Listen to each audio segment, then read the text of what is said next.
So guys, এখন যে video ক্লিপটি আপনারা দেখতে পাচ্ছেন এটা হচ্ছে রিং লাইটের ভিডিও ক্লিপস। ডিজিটেকের নতুন রিং লাইট আমি একটা পারচেস করেছি, সেটার ভিডিও ক্লিপ এখন আপনারা ডিরেক্টলি দেখতে পাচ্ছেন। তো চলুন রিং লাইটের স্পেসিফিকেশনগুলো আপনাদেরকে বলে দিই। এখানে দেখতে পাচ্ছেন অনেক রকম সুইচ আছে, সেখানে আপনারা জাস্ট কালার গ্রেডস বাড়াতে পারবেন, কালার কিন্তু কমাতে পারবেন এবং মুডটি চেঞ্জ করার সিস্টেমও দিয়ে রেখেছে এখানে।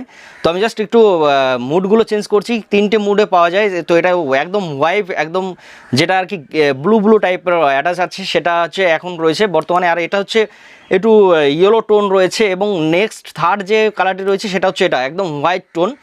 সো আপনারা কমেন্ট সেকশনে কমেন্ট করে জানান যে কোন কালারটি আপনাদের বেস্ট লেগেছে। এবং আমার কিন্তু এখন পুরোপুরি ফুল ব্রাইটনেসে রয়েছে, আমি জাস্ট এটা একটু লোয়েস্ট করছি, ঠিক আছে? আমি যে কমছে, ঠিক আছে? তো এবার আমি একটু বাড়াচ্ছি, দেখুন এই যে বাড়ছে।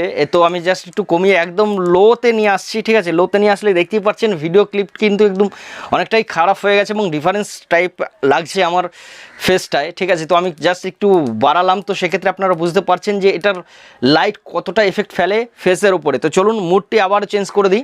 তো দেখুন এই মুড আছে এবং থার্ড যে মুডটি আছে সেটা হচ্ছে ইয়েলো মুড। সেক্ষেত্রে আপনারা কমেন্ট সেকশনে কমেন্ট করে জানান যে কোনটা আপনাদেরকে বেস্ট মনে হয়েছে। ডিজিটেকের কোম্পানির DRL 14C ring light purchase করেছি। তো আশা করছি ভিডিওগুলো আপনাদের ভালো লেগেছে, ভিডিওর ফুটেজগুলো আপনাদেরকে ভালোভাবে প্রোভাইড করতে পেরেছি। এভাবেই সাপোর্ট করবেন। নতুন রিং লাইট পারচেস করেছি, রিং লাইটের ভিডিও সমস্তটাই আপনাদের সামনে তুলে ধরবো। তো আজকের মতন এ পর্যন্ত শেষ করলাম। তো দেখা হবে নিউ ভিডিওতে নতুন একটি টপিক নিয়ে। সবাই ভালো থাকবেন আর like, comment, share and subscribe করে সঙ্গে থাকবেন। টাটা।